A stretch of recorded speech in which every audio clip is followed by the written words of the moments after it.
ఏమేం చదవాలో కూడా క్లియర్ గా చెప్తున్నాను. క్వశ్చన్ ఏంటో క్లియర్ గా చెప్తున్నాను. మోడల్ ఎలా ఉంటుందో క్లియర్ గా చెప్తున్నాను.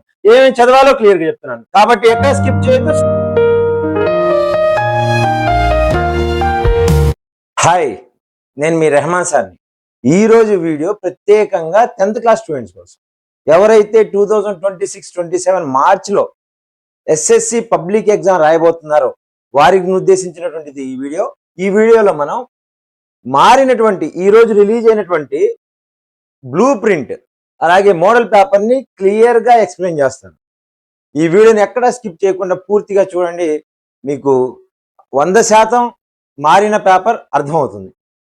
ప్రశ్నాపత్రంలో ఎస్ఎస్సి పబ్లిక్ ఎగ్జామ్లో నూతనంగా వచ్చిన మార్పులు ఏంటి, ఏమేం చేంజెస్ జరిగాయి, సరళంగా ఉందా లేదా కఠినంగా ఉందా, అసలు పేపర్ మోడల్ ఈజీగా ఉందా మనకి హార్డ్గా ఉందా, ఉత్తీర్ణత శాతం పెరుగుతుందా, అంటే మనం పాస్ అయ్యే ఛాన్సెస్ కానీ మంచి మార్కులు తెచ్చుకునే ఛాన్సెస్ కానీ ఉన్నాయా ఇంకా తగ్గినాయా, ముఖ్యంగా చదవలసినవి అసలు ఏం చదివితే మనం 100/100 స్కోర్ చేయొచ్చు, ఏ పాఠాలలో ప్రశ్నలను చదవాల్సిన అవసరం లేదు, ప్రశ్నలు మనం వదిలేయాలి, ఏవి చదవాలి ఏవి చదవకూడదు, నూతనంగా నేర్చుకోవాల్సిన వ్యాకరణాంశాలు ఏంటి, గ్రామర్ టాపిక్ ఏముంది, మనం నూతనంగా ఏం నేర్చుకోవాలి, ఈ సంవత్సరం ఏం యాడ్ అయింది, అలాగే ఏ అంశాలు ఎలా మార్పు చెందాయి అన్న విషయాల్ని క్లియర్గా ఎక్స్ప్లెయిన్ చేస్తాను. ఈ వీడియోని ఎక్కడా కూడా స్కిప్ చేయకుండా పూర్తిగా చూడండి. 100కి 100% మీకు అర్థమవుతుంది. అలాగే మీరు 100కి 100 మార్కులు తెచ్చుకునే అవకాశం కూడా ఉంటుంది. ఇంకా పేపర్ మోడల్లోకి వెళ్దామండి. మొదటిగా మనం ఎస్ఎస్సి పబ్లిక్ ఎగ్జామ్ 2026-27 మార్చిలో ఏం మార్పులు ఉన్నాయో చూద్దాం. టైమింగ్స్ చూద్దామండి. టైమింగ్స్ సేమ్ అండి, లాస్ట్ ఇయర్ లాగే 3 hours 15 minutes. మార్క్స్ కూడా సేమ్ అండి, 100 మార్క్స్. సెక్షన్స్ మారినాయండి. లాస్ట్ ఇయర్ 5 sections ఉండేవి, ఇప్పుడు 6 sections అయినాయండి. క్వశ్చన్స్ కూడా మారినాయండి. లాస్ట్ ఇయర్ 30 ఉండేవి, ఇప్పుడు ఇంకో ప్రశ్న యాడ్ అయింది, 31 క్వశ్చన్స్ అండి. So my dear students, sections 6, questions 31. Section wise explain చేస్తాను. మొదటిగా భాగ్ 1 సెక్షన్ 1 చూద్దామండి. సెక్షన్ 1 లో మనం మొత్తం 5 ప్రశ్నలు ఉన్నాయి. 5 ప్రశ్నలు కూడా 5 మార్క్స్ కి. టోటల్ గా భాగ్ 1 వచ్చేసి 25 మార్క్స్ కి. So each one 5 marks, each question 5 marks carry చేస్తుంది. మొదటిగా ఫస్ట్ క్వశ్చన్ చూద్దామండి. పఠిత గద్య భాగ్ సే ఏక్ అనుచ్ఛేద్ దియా జాయేగా. ఒక పారాగ్రాఫ్ ఇవ్వడం జరుగుతుందండి. పఠిత గద్య భాగ్ అంటే మీకు తెలిసినటువంటి, మీరు చదివినటువంటి, మీరు విన్నటువంటి పాఠాలు ఏవైతే ఉన్నాయో ప్రోజ్ పాఠాలు, అందులో నుండి ఒక పారాగ్రాఫ్ ఇవ్వడం జరుగుతుంది. సో మనకి ఏమున్నాయండి prose lessons? Lesson 2 Idgah, lesson 5 Lokgeet, అంతర్రాష్ట్రీయ స్థర్ పర్ హిందీ, స్వరాజ్య की नींव, दक्षिणी गंगा गोदावरी, जल ही जीवन है, धरती के सवाल, अंतरिक्ष के जवाब. ఈ 7 లెసన్స్ లో నుండి ఒక పారాగ్రాఫ్ ఇస్తారండి. ఒక పారాగ్రాఫ్ ఇచ్చి దాని కింద 1, 2, 3, 4 అండి, ఆ ఈ అని 4 ప్రశ్నలు ఉంటాయి. మొదటి ప్రశ్నకి ఆ అనే ప్రశ్నకి ఆ పారాగ్రాఫ్ లో నుండి ఒక ప్రశ్నను తయారు చేసి ఇస్తారండి. ఆ ప్రశ్నకి మనం ఒకే వాక్యంలో ఆన్సర్ రాయాలి. మై డియర్ స్టూడెంట్స్, ఇక్కడ చాలా మంది విద్యార్థులు కన్ఫ్యూజ్ గురవుతున్నారు. సెంటెన్స్ ఒకటే ఉండాలి, ఒక్క సెంటెన్స్ లో ఆన్సర్ రాయాలి, ఇది ఖచ్చితంగా చేయాలి, గుర్తుపెట్టుకోండి. అలాగే రెండో ప్రశ్నకి ప్రశ్న కింద ABCD అనేటువంటి ఐచ్ఛికాలు ఇస్తారండి, ఆప్షన్స్ ఇస్తాడు మనకి. అందులో ఏది సరైతే ఆ సరైనటువంటి సమాధానం మనం గుర్తించవచ్చు. అలాగే ఈ కూడా ఈ 3 కూడా మల్టిపుల్ ఛాయిస్ అండి. ఈ 3 కూడా మల్టిపుల్ ఛాయిస్. వీటికి ఒక్కొక్క మార్క్ అండి. ఏదైతే మన ప్రశ్నకి ఒక వాక్యంలో ఆన్సర్ రాస్తున్నామో దానికి 2 మార్కులు. సో 2 మార్కులు దీనికి ఉంటాయండి. ఈ 3టికి కూడా 1 మార్క్, 1 మార్క్, అలాగే 1 మార్క్. సో టోటల్ గా 5 మార్క్స్ అండి. క్వశ్చన్ నెంబర్ 1 టోటల్ గా ఎన్ని మార్క్స్ కండి? 5 మార్క్స్ కండి. సో ఈ విధంగా ఏదైతే ప్యాటర్న్ ఉందో అదే ప్యాటర్న్ సెకండ్, అదే ప్యాటర్న్ థర్డ్ కూడా క్యారీ ఫార్వర్డ్ అవుతుందండి. మై డియర్ స్టూడెంట్స్, గుర్తుపెట్టుకోండి, సేమ్ ఇలాగే ఉంటుందండి. సెకండ్ క్వశ్చన్ చూద్దాం. పఠిత పద్య భాగ్ సే, ఈసారి పోయిటరీ నుండి ఏక పద్యాంశ దియా జాయేగా, ఒక పోయం ఇవ్వడం జరుగుతుంది. ఇది కూడా 5 మార్క్స్ కండి. ఆ పోయం కింద ఏముంటాయి? మళ్ళీ సేమ్ ఆ ఈ అనేటువంటి క్వశ్చన్స్ కి మొదటి దానికి మనం ఏక్ వాక్యమే ఆన్సర్ లిఖనా హోగా. సేమ్ ఇక్కడ ఎలా ఉందండి అలాగేనండి. 2, 3, 4కి ఆప్షన్స్ ఉంటాయండి. ఆప్షన్స్ ఉంటాయి. So 2 marks, 1 mark, 1 mark, 1 mark, total గా ఇది కూడా 5 మార్క్స్ కండి. సో మనకు తెలిసినటువంటి పద్య భాగం, మనం చదివినటువంటి పద్య భాగం, ఏ లెసన్స్ ఉన్నాయి మనం చదివినవి? 1 బరస్తే బాదల్, హం భారత్వాసి, కణ్ కణ్ కా అధికారి, భక్తి పద్. ఈ 4ట్లో నుండి రావడానికి అవకాశం ఉంది. 10th లెసన్ నీతి దోహ నుండి రావడానికి అవకాశం లేదా సార్ అంటే ఇది దోహా పూర్తి కీజీ అని ఇస్తున్నాడు కాబట్టి మాక్సిమం ఇక్కడ నుండి ఇవ్వకపోవచ్చండి. కానీ మనం 1, 3, 4, 7 మాత్రం ఖచ్చితంగా చూసుకోవాలండి. ఆ పోయమ్స్ లో నుండి మనకి ఇక్కడ ఒక పోయం ఇవ్వడం జరుగుతుంది. దాని కింద 4 ప్రశ్నలు అనేవి ఈ విధంగా ఉంటాయి. తర్వాత మూడోది చూసినట్లయితే ఉపవాచక్ అండి. మూడవది ఉపవాచక్ నాన్ డీటెయిల్. ఇక్కడ మార్పుకు గురైంది విద్యార్థులు గమనించాలి. మార్పుకు గురైనటువంటి ప్రశ్న క్వశ్చన్ నెంబర్ 3 ఏముంది సార్? క్వశ్చన్ నెంబర్ 3 ఉపవాచక్ సే ఏక్ అనుచ్ఛేద్. ఇక్కడ కూడా ఒక పారాగ్రాఫ్ ఇవ్వడం జరుగుతుంది. నాన్ టెల్ లెసన్స్ లో నుండి ఇస్తాయండి. ఇచ్చి మళ్ళీ సేమ్ ప్యాటర్న్ అండి. ఆ ఈ అనేటువంటి 4 ప్రశ్నలు ఉంటాయి. మొదటి ప్రశ్నకి ఒక వాక్యంలో సమాధానం రాయాలి. మిగతా 3 కూడా మల్టిపుల్ చాయిస్. దీనికి 2 మార్కులు, వీటికి ఒక్కొక్క మార్కు. ఏం మార్పుకు గురైంది సార్? సో టోటల్ గా ఈ క్వశ్చన్ కూడా 5 మార్క్స్. మరి ఏం మార్పుకు గురైంది సార్ అంటే ఇక్కడ లాస్ట్ ఇయర్ ఈ లెసన్స్ కాదండి, ఇప్పుడు ఈ లెసన్స్ లో నుండి ఇక్కడ పారాగ్రాఫ్ ఇవ్వడం జరుగుతుంది. ఏ లెసన్ సార్? దో కళాకార్. సెకండ్ నాన్ టెల్ లో సెకండ్ లెసన్ దో కళాకార్. అలాగే 4th లెసన్ అనోఖా ఉపాయ్. నాన్ టెల్ లో ప్రీవియస్ లాస్ట్ ఇయర్ ఈ 2 పాఠాలను ప్రశ్నలు అడిగాడు, కానీ ఇప్పుడు 2 పాఠాల నుండి ఒక అనుచ్ఛేదం అడుగుతున్నాడు. కాబట్టి మై డియర్ స్టూడెంట్స్, మీరు దో కళాకారుల నుండి క్వశ్చన్ ఆన్సర్ చదవకూడదు. అలాగే అనోఖా ఉపాయ్ నుండి క్వశ్చన్ ఆన్సర్ చదవకూడదు. మరి ఏం చేయాలి సార్? దో కళాకారు నుండి పారాగ్రాఫ్ తీసుకొని దాని నుండి ఈ విధంగా ఈ ప్యాటర్న్ లో ప్రాక్టీస్ చేయాల్సి ఉంటుంది. అలాగే అనోఖా ఉపాయ్ నుండి ఈ విధంగా ఒక పారాగ్రాఫ్ తీసుకొని ప్రాక్టీస్ చేయాల్సి ఉంటుంది. మై డియర్ స్టూడెంట్స్ గమనించగలరు. నెక్స్ట్ 4th క్వశ్చన్ చూద్దామండి. पाठ्य पुस्तक से कवि के जीवन परिचय से संबंधित प्रश्न दिए जाएंगे. ఇక్కడ ఆ అనే 2 ఆప్షన్స్ ఉన్నాయండి మనకి. ఒకటి ప్రాచీన కవి అడుగుతాడు, 2 ఆధునిక కవి అడుగుతాడు. సార్ ఏంటి సార్ ఇవి అంటే మనకు ఒక 5 హింట్స్ ఇస్తాడండి. ఆ 5 హింట్స్ ని మనం సెంటెన్స్ గా రాయాల్సి ఉంటుంది. సెంటెన్సెస్ గా 5 సెంటెన్సెస్ గా రాయాలి. సో ఇవి ప్రాచీన కవులు ఎవరెవరు ఇస్తారు? రహీమ్, బిహారీ, రెండిట్లో నుండి ఒకటి వస్తుందండి. అలాగే ఆధునిక కవులు సుమిత్రానంద పంత్, నిశంక్, దినకర్ లో నుండి ఒకటి వస్తుందండి. సార్ రవిదాస్, మీరాబాయి మెన్షన్ చేయలేదండి, కాబట్టి మనం రహీము, బిహారీ ఆ 2 చదువుకున్నా కూడా మీరు ఇక్కడ సేఫ్ జోన్ లో ఉంటారండి. 5 మార్క్స్ అండి. ఇది కూడా ఎన్ని మార్క్స్ అండి? 5 సెంటెన్సెస్ రాస్తాం కాబట్టి 5 మార్క్స్. కవి పరిచయం రాయడం అండి, హింట్స్ ఆధారంగా కవి పరిచయం రాయడం. నెక్స్ట్ 5th వన్, पाठ्य पुस्तक से लेखक के जीवन परिचय से संबंधित अनुच्छेद दिया जाएगा. ఈ లేఖకు సంబంధించినటువంటి ఒక పారాగ్రాఫ్ ఇస్తారండి. ఆ పారాగ్రాఫ్ కింద ఒక 5 బ్లాంక్స్ ఉంటాయి. ఎన్ని బ్లాంక్స్ ఉంటాయండి? 5 బ్లాంక్స్ ఉంటాయి. ఇది కూడా 5 మార్క్స్ అండి. ఇది కూడా 5 మార్క్స్ కి. అయితే రిక్త స్థానంకి పూర్తి కీజీ అంటే బ్లాంక్స్ అండి. బ్లాంక్స్ ని మనం పూర్తి చేయాలి పైన ఉన్న పారాగ్రాఫ్ ని చూస్తూ. ఇక్కడ ఎవరెవరు చదవాలి సార్? ప్రేమ్చంద్ గురించి చదవాలి, భగవత్ శరణ్ ఉపాధ్యాయ గురించి చదవాలి, విష్ణు ప్రభాకర్ గారి గురించి చదవాలి, కాకా కాలేకర్ గురించి చదవాలి, శ్రీప్రకాష్ గురించి చదవాలి. ఈ 5 గురించి చదవాలి. ఏమేమి చదవాలో కూడా క్లియర్ గా చెప్తున్నాను. క్వశ్చన్ ఏంటో క్లియర్ గా చెప్తున్నాను. మోడల్ ఎలా ఉంటుందో క్లియర్ గా చెప్తున్నాను. ఏమేమి చదవాలో క్లియర్ గా చెప్తున్నాను. కాబట్టి ఎక్కడ స్కిప్ చేయొద్దు. సెకండ్ సెక్షన్ చూద్దాం. 2వ సెక్షన్ చూద్దామండి. భాగ్ 2 ఇది 10 మార్క్స్ కండి. భాగ్ 1 మనకి 25 మార్క్స్ కండి. భాగ్ 1 మనకి 25 మార్క్స్, భాగ్ 2 10 మార్క్స్. ఈ 2 కూడా అర్ధగ్రాహితానండి. భాగ్ 1 అర్ధగ్రాహితానే, భాగ్ 2 కూడా అర్ధగ్రాహితం. టోటల్ గా అర్ధగ్రాహిత మనకి 35 మార్క్స్ వస్తాయి. Section 1 25 marks, section 2 10 marks. Question number 6 and 7 అండి. 2 క్వశ్చన్లు ఉన్నాయండి ఇక్కడ. అంటే మనకి అపఠిత పద్యాంశ. అపఠిత పద్యాంశ అంటే మనం చూడనటువంటిది, మనం విననటువంటిది, అంటే మీకు తెలియనటువంటి ఒక అపఠిత పద్యాంశ ఇస్తాడు, ఒక పద్యం ఇస్తాడు. ఇస్ పద్యాంశకే నీచే ఒక ప్రశ్న ఉంటుంది, అలాగే 3 మల్టిపుల్ చాయిస్ ఉంటాయండి సేమ్. అలాగే మనం మాట్లాడుకున్నట్టు 1 2 3 క్వశ్చన్స్ ఎలాగైతే ఉన్నాయో ఇది కూడా అలాంటిదేనండి. సేమ్ మొదటి దానికి ఒక వాక్యంలో ఆన్సర్ రాయాల్సి ఉంటుంది. ఈ పోయం ని అర్థం చేసుకొని 2 మార్క్స్. అట్లాగే మిగతా 3 కూడా 1 మార్క్స్ అండి. ఇది మల్టిపుల్ చాయిస్ అండి ఈ 3 కూడా. రెండవది క్వశ్చన్ నెంబర్ 7. ఈ క్వశ్చన్ నెంబర్ 7 మార్పుకు గురైందండి. చేంజ్ వచ్చింది. ఎట్లాగైతే మీకు అక్కడ క్వశ్చన్ నెంబర్ 3లో క్వశ్చన్ లెసన్స్ మారినాయో ఇలాగే క్వశ్చన్ నెంబర్ 7లో ఇక్కడ పూర్తిగా మారిపోయిందండి. ఇక్కడ ఒక అపఠిత గద్యాంశ ఇస్తాడు, ఒక ప్రోజ్ ఇస్తాడు. ఒక ప్రోజ్ ఇచ్చి 5 మార్క్స్ కండి. మొదటిగా ఇక్కడ మొదటి ప్రశ్న చూడండి, సేమ్ అంటేనండి. ఏ వాక్యం ఉత్తర లిఖనా హోగా. ఒక ప్రశ్న అడుగుతాడు, దానికి ఆన్సర్ మన వాక్యంలో రాయాలి. 2 మార్కులు. అది మార్పు లేదండి.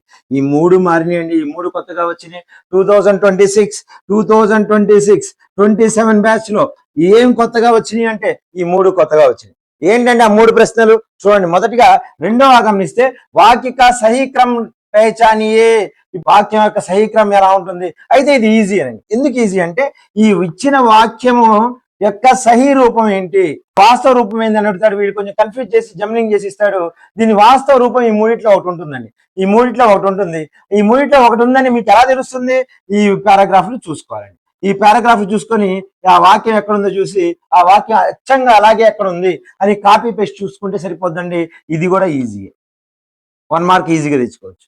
రెండవది, ఈ వాక్య का ప్రశ్నవాచక రూప్ పెహచాని. ఏ వాక్యం ఇస్తాడు, ఈ వాక్యాన్ని ప్రశ్నగా తయారు చేస్తే ఎలా ఉంటుంది, కరెక్ట్ గా ప్రశ్న ఎలా ఉంటుంది, ఈ వాక్యానికి ప్రశ్న ఎలా తయారవుతుంది, ప్రశ్న వాక్యం ఏది అని అడుగుతాడు. ఇది కొత్తదండి. సో ఇది కూడా మనం కొత్తగా నేర్చుకోవాల్సిందే. సో కాబట్టి ప్రశ్నని తయారు చేయడం కూడా మనకు తెలిసి ఉండాలి. సో ఇందులో ఏది కరెక్ట్ గా క్వశ్చన్ అడిగాడు, ఏది రాంగ్ గా ఉంది అని తెలుసుకోవాలి. ఇది కూడా గద్యాంశం ఆధారం చేసుకునే ఉంటుంది.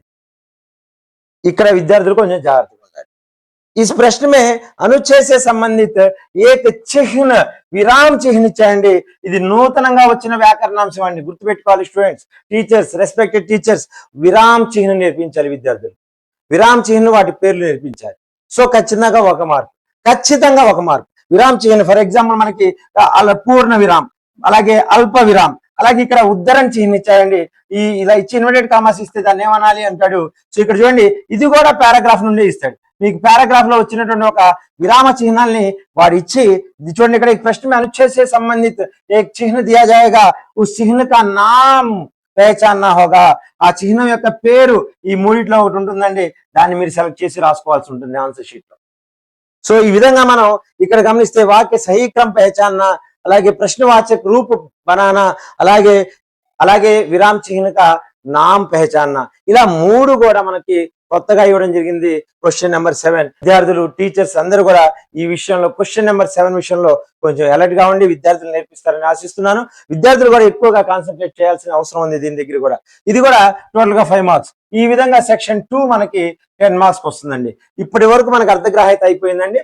ఇది 35 మార్క్స్ కి. Section 1 25, section 2 10 marks. సెక్షన్ 3 చూద్దాం. భాగ్ 3 అండి, అభివ్యక్తి. ఇది 16 మార్క్స్ అండి. ఇందులో 4 క్వశ్చన్స్ ఉంటాయి. ఇది లాస్ట్ ఇయర్ ప్రీవియస్ మోడల్ అండి, ఏం చేంజ్ లేదు ఈ సెక్షన్ లో. 8th क्वेश्चन, पद्य भाग से 2 प्रश्न दिए जाएगा, एक प्रश्न का उत्तर लिखना होगा 4 वाक्यों में. 4 మార్క్స్ అండి. 2 పద్య భాగం నుండి 2 ప్రశ్నలు ఇస్తారు, ఒకదానికి మాత్రం మనం ఆన్సర్ రాయాలి. మై డియర్ స్టూడెంట్స్, మీరు స్లో లెర్నర్ అయితే ఖచ్చితంగా నేర్చుకోవాల్సిన ప్రశ్న ఇదేనండి. దోహా పూర్తి కీజియే. 10th లెసన్ లో లెసన్ 10 లో 4 దోహాలు ఉంటాయండి. ఆ 4 దోహాల్ని మీరు నేర్చుకుంటే 4 మార్క్స్ వస్తాయి. దోహా పూర్తి కీజియే అంటాడు, ఆ దోహాని పూర్తించాలి. లేదా దాని బదులుగా పద్య భాగం నుండి మనకి లెసన్ 1 3 4 7 10 నుండి ఏదైనా ఒక క్వశ్చన్ రావచ్చు. సో కాబట్టి నా దృష్టిలో మీరు ఈ ప్రశ్న చదవద్దు, ఈ లెసన్ సంబంధించినటువంటి ఎటువంటి షార్ట్ క్వశ్చన్ ఆన్సర్స్ చదవద్దు. కేవలం ఏం చదువుతారండి, 4 దోహాలు చదవండి. ఖచ్చితంగా మీరు 4 మార్క్స్ తెచ్చుకుంటారు. మై డియర్ స్టూడెంట్స్, గుర్తుపెట్టుకోండి, స్లో లెర్నర్స్ కి అత్యంత ఇంపార్టెంట్ ఈ క్వశ్చన్. 4 దోహాలు నేర్చుకోండి, స్పెల్లింగ్స్ తప్పు లేకుండా రాయండి, 4 మార్క్స్ తెచ్చుకోండి. ఇంకా పద్య భాగానికి సంబంధించిన ఏ షార్ట్ క్వశ్చన్ కూడా మీరు నేర్చుకోవద్దు. అలాగే క్వశ్చన్ నెంబర్ 9 చూద్దామండి. గద్య భాగ సే 2 ప్రశ్న దియా జాయేగా, ఏక్ లిఖనా హోగా 4 వాక్యోं में.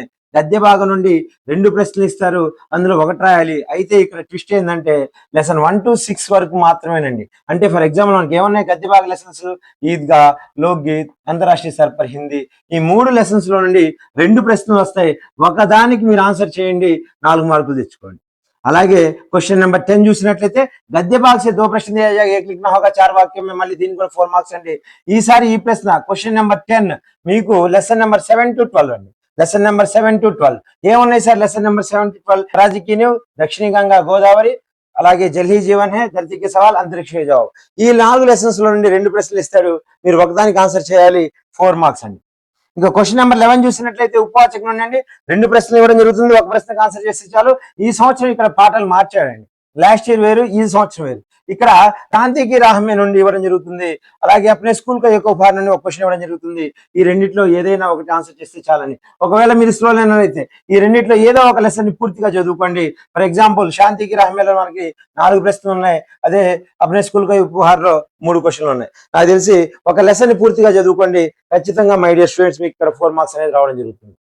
తర్వాత సెక్షన్ చూద్దామంటే 3rd సెక్షన్ కూడా మనకు అభివ్యక్తి, ఇది కూడా అభివ్యక్తి అనండి. చూద్దాం క్వశ్చన్ నెంబర్ 12 అండి. పద్య భాగ సే 2 సారాంశాత్మక ప్రశ్న దిए जाएंगे. పద్య భాగం నుండి 2 సారాంశాత్మక అంటే ఎస్ఏ క్వశ్చన్స్ ఇవ్వడం జరుగుతుంది. ఏక్ కా ఉత్తర్ లిఖనా హోగా 8 వాక్యం में. దానికి ఆన్సర్ చేయాలి 8 సెంటెన్సెస్ లో 8 వాక్యం లిఖనా హోగా 8 మార్క్స్ అండి. ఇక్కడ 2 ఇవ్వడం జరుగుతుంది. సారాంశాత్మక ప్రశ్నలు ఇక్కడ 2 ఇవ్వడం జరుగుతుంది. అలాగే ఇందులో ఒకటి మాత్రం ఆన్సర్ చేస్తే చాలండి. సంపూర్ణ ఉత్తర్ పర్ పూర్ణ అంక ప్రధాన్ అని ఈసారి హింట్ ఇవ్వడం జరిగింది. అంటే మీరు కనుక పూర్తిగా రాసినట్లయితే మీకు ఫుల్ మార్క్స్ అనేవి 8/8 ఇవ్వడానికి వాళ్ళు రెడీగా ఉన్నారండి. కాబట్టి మీరు రాసేటప్పుడు జాగ్రత్తగా ఆ పోయం యొక్క సారాంశం పూర్తిగా రాయడానికి ట్రై చేయండి. అలాగే రెండవ ఆలో కూడా అలాగే ఇంకో పోయం యొక్క సారాంశం అడుగుతారు. సో ఇలా ఇక్కడ పద్య భాగం నుండి 2 సారాంశాలు అడుగుతారు. అయితే ఏ లెసన్స్ చదవాలి బాగా అని ఇచ్చాడండి. బరస్తే బాదల్ లెసన్ 1, హమ్ భారత్వాసి లెసన్ 3, భక్తి పద్ లెసన్ 7. అంటే మనం ఏ 2 లెసన్ బాగా నేర్చుకున్నా కూడా సేఫ్ జోన్ అండి. ఈ 2 లెసన్స్ బాగా నేర్చుకున్నా సేఫ్ జోన్. ఈ 2 పాఠాల నుండి ఒకటి వస్తుంది, మీరు వదిలేసిన పాఠం నుండి ఒకటి వస్తుంది. సో కాబట్టి మీరు ఈ 3 లెసన్స్ బాగా చదువుకోవాలి. బరస్తే బాదల్, హమ్ భారత్వాసి, అలాగే భక్తి పద్ లో 2 ఉంటారండి, రైదాసు మీరాబాయి. 2 చదవాలండి. రైదాస్ చదవాలి, అలాగే మీరాబాయి చదవాలి. అలాగే 4th లెసన్ 10th లెసన్ చదవాల్సిన అవసరం లేదండి. సారాంశాలు 4th లెసన్ కణ్ కా అధికారి, 10th లెసన్ నీతి దోహే. సారాంశాలు చదవాల్సిన అవసరం లేదు. గుర్తుపెట్టుకోండి my dear students. Question number 13 కి వద్దామండి. గద్య భాగ్ సే 2 సారాంశాత్మక ప్రశ్నలు దిए जाएंगे. గద్య భాగం నుండి 2 సారాంశాత్మక ప్రశ్నలు ఇస్తారు. 2 సారాంశాల ప్రశ్నల్లో కూడా మనం ఒకదానికి ఆన్సర్ ఇస్తే, ఈ రెండిట్లో మనం ఒకదానికి ఆన్సర్ ఇస్తే చాలండి 8 మార్క్స్. ఎన్ని వాక్యాలు రాయాలి? 8 వాక్యాలు రాయాలి. ఇక్కడ కూడా 2 ఉంటే ఒకటి మాత్రం రాసి సరిపోతుంది. సేమ్ ఇదే హింట్ అండి. సంపూర్ణ ఉత్తర్ పర్ పూర్ణ అంక ప్రధాన్. మీరు గనక ఆన్సర్ మొత్తం నీట్ గా రాసినట్లయితే మీకు 8 మార్క్స్ ఫుల్ మార్క్స్ ఇస్తారండి. ఇక్కడ కూడా హింట్స్ ఇచ్చాయండి. మనం ఏం చదవాలి? ఈద్గా లెసన్ 2, లెసన్ 5 లోక్గీత్, స్వరాజ్య కి న్యూ లెసన్ 8, అలాగే ధర్తీకే సవాల్, అంతరిక్షకే జవాబ్ లెసన్ 12. ఈ లెసన్స్ లో నుండి ఒక 2 సారాంశాలు అడగడం జరుగుతుంది. ఒకదానికి ఆన్సర్ రాస్తే సరిపోతుంది. కాబట్టి మై డియర్ స్టూడెంట్స్ ఈ లెసన్స్ నేర్చుకోండి. ఏ లెసన్ చదవాల్సిన అవసరం లేదు. లెసన్ నెంబర్ 6 అంతర్రాష్ట్రీయ సర్పర్ హిందీ చదవాల్సిన అవసరం లేదు, సారాంశం. అలాగే లెసన్ నెంబర్ 9 దక్షిణ గంగా గోదావరి, సారాంశం చదవాల్సిన అవసరం లేదు. అలాగే lesson number 11 Jal he Jeevan high, సారాంశం ఎస్ఏ క్వశ్చన్స్ చదవాల్సిన అవసరం లేదు. ఈ 3 పాఠాల నుండి ఎస్ఏ క్వశ్చన్స్ రావండి. ఈ 4 పాఠాల నుండి ఎస్ఏ క్వశ్చన్స్ వస్తాయి. కాబట్టి విద్యార్థులు ఈ విషయాన్ని గమనించాలి. నెక్స్ట్ సెక్షన్ చూద్దామండి. సెక్షన్ 5 చూద్దామండి. సృజనాత్మక అభివ్యక్తి. ఇప్పుడు దాకా మనం సెక్షన్ 4 దాకా చూసాం. ఇప్పుడు అభివ్యక్తి దాకా చూసాం. ఇప్పుడు సృజనాత్మక అభివ్యక్తి అండి. ఇక్కడ ఇది కూడా మనకి 18 మార్క్స్ కండి. ఇది కూడా ఎన్ని మార్క్స్ కండి? 18 మార్క్స్. 3 క్వశ్చన్స్ ఉన్నాయి. 3 6 16 అండి. ఇది పూర్తిగా మారిపోయిందండి. అంటే క్వశ్చన్ నెంబర్ 14 లో లెటర్స్ సేమ్ అండి. ప్రీవియస్ లెటర్స్ లాగే ఔపచారిక పత్ర ఇస్తాడు, ఇంకోటి అనౌపచారిక పత్ర ఇస్తాడు. ఔపచారిక పత్రకి తద్ది ఇస్తాడండి. ఫర్ ఎగ్జాంపుల్ రాజు హైదరాబాద్ మే रहने वाला है, अपने दादी से मिलने విజయవాడ జానా చాతా है, తద్ది కే ఆధార్ పర్ పత్ర లిఖి. ఇలాంటి లెటర్స్ ఇక్కడ రావడం జరుగుతుంది. ఇక్కడ డైరెక్ట్ గా లెటర్ ఇవ్వడం జరుగుతుంది. సో ఇక్కడ ఒకటి రాస్తే సరిపోతుందండి. 6 మార్క్స్ అండి. సో ఇందులో ఎటువంటి చేంజ్ లేదు. అయితే 15th వన్ మారిపోయిందండి. లాస్ట్ ఇయర్ దాకా మనకి 10 మార్క్స్ ఉండేది, అలాగే 4 ఎస్ఎస్ ఉండేవి. ఇప్పుడు ఏం చేశారండి? కేవలం 2 ఎస్ఎస్ మాత్రమే ఇచ్చారు. అలాగే 6 మార్క్స్ కేనండి. కేవల్ 6 వాక్యం మే లిఖియే అని హింట్ ఇచ్చాడండి. ఖచ్చితంగా 6 వాక్యాల్లోనే రాయమంటున్నాడు. సో 6 మార్క్స్ అండి. క్లియర్ గా చెప్పేశాడండి. పర్యావరణ సంబంధించింది అడుగుతాను, విజ్ఞానం సంబంధించి అడుగుతాను అని చెప్తున్నాడు. సో సమాజ సంబంధించి, శిక్షా సంబంధించి అడగరండి. సో కాబట్టి మీరు ఇవేవి కూడా ఇక్కడ ఉన్నవి తప్ప మిగతా ఏ జనరల్ ఎస్ఎస్ చదవాల్సిన అవసరం లేదు మై డియర్ స్టూడెంట్స్. గుర్తుపెట్టుకోండి. అలాగే రెస్పెక్టెడ్ టీచర్స్ చూడండి, పర్యావరణ సంబంధించి ఏమేమి అడుగుతారో చెప్తున్నాడండి క్లియర్ గా. పర్యావరణ ప్రదూషణ, పొల్యూషన్ గురించి అడుగుతానంటున్నాడు. వృక్ష హమారే సాథి, అలాగే వన సంరక్షణ గురించి అడుగుతానంటున్నాడు. జల సంరక్షణ గురించి మనకు అడుగుతానంటున్నాడు. అలాగే వైశ్విక తాప వృద్ధి, గ్లోబల్ వార్మింగ్ గురించి అడుగుతానంటున్నాడు. సఫాయి ఆర్ హరియాలి గురించి అడుగుతానంటున్నాడు. ఇలా మనకు ఒక పర్యావరణ సంబంధించి ఒక 6 అండి, 6 జనరల్ ఎస్ఎస్ టాపిక్స్ ఇచ్చాడు. ఆ 6 ని బాగా ప్రిపేర్ అవ్వండి. అలాగే ఏదైనా ఒకటి ప్రిపేర్ అయినా కూడా సరిపోతుందండి. ఇంకా మీరు మీరు బాగా చదివే స్టూడెంట్స్ అయితే విజ్ఞాన్ కూడా ప్రిపేర్ అవ్వండి. ఇందులో దూరదర్శన్ ఉంది, కృత్రిమ ఉపగ్రహం సే లాభ ఉంది, అలాగే విజ్ఞాన్ సే లాభ और హాని ఉంది, అలాగే మొబైల్ ఫోన్ సే లాభ హాని ఉంది. దైనిక్ జీవన్ మే విజ్ఞాన్ కా మహత్వం, మన డైలీ లైఫ్ లో విజ్ఞాన్ యొక్క మహత్వం ఏంటి? కృత్రిమ బుద్ధిమత్త, ఏఐ గురించి కూడా ఉంది.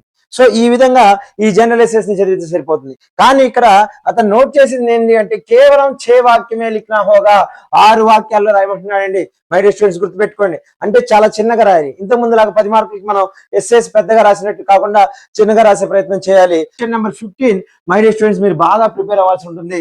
ఇక్కడ మార్క్ పోగొట్టుకోకూడదు. ఇక్కడ కనుక మార్క్ మీరు సాధిస్తే 100/100 మార్క్స్ మీరు సాధిస్తారు. క్వశ్చన్ నెంబర్ 16 అండి. మేరే ప్రియ హిందీ లేఖక్ యా కవి, ఇప్పుడు ఇది మారిందండి, కొత్తగా వచ్చింది మనకి. మేరే ప్రియ హిందీ లేఖక్ యా కవి, నాకు నచ్చినటువంటి హిందీ లేఖక్, రచయిత మరియు కవి. ఎవరి నుండి ఇస్తారు? కవులు మనకి ఇద్దరు ఇచ్చారండి, మీరా ఒకటి, రైదాస్ కవయిత్రి రైదాస్. వీళ్ళిద్దరిలో నుండి రావచ్చండి, లేదా లేఖకులు చూసినట్టయితే కాకా కాలేల్కర్ కానీ, విష్ణు ప్రభాకర్ గురించి కానీ వీళ్ళలో నుండి రావచ్చు అంటున్నారు. అంటే ఈ నలుగురు గురించి మనం చదవాల్సి ఉంటుంది. ఈ నలుగురు గురించి చదివి ఏమేమి అడగడానికి అవకాశాలు ఉన్నాయి. సైటింగ్స్ మనకి వాడు హింట్స్ ఏమిస్తున్నాడు, లేఖక కవి కా నామ్ అన్నాడు, మీరు సైటింగ్ పెట్టేసి అతని పేరు రాయాల్సి ఉంటుంది. లేఖక కవి కా జన్మ, ఆ జన్మ గురించి మీరు రాయాల్సి ఉంటుంది. సాహిత్య రూప్ ఏంటి, ఆయన సాహిత్య రూపం ఎలా ఉంది అది రాయాల్సి ఉంటుంది. ప్రసిద్ధ రచనలు ఏమంటే రచనలు రాయాల్సి ఉంటుంది.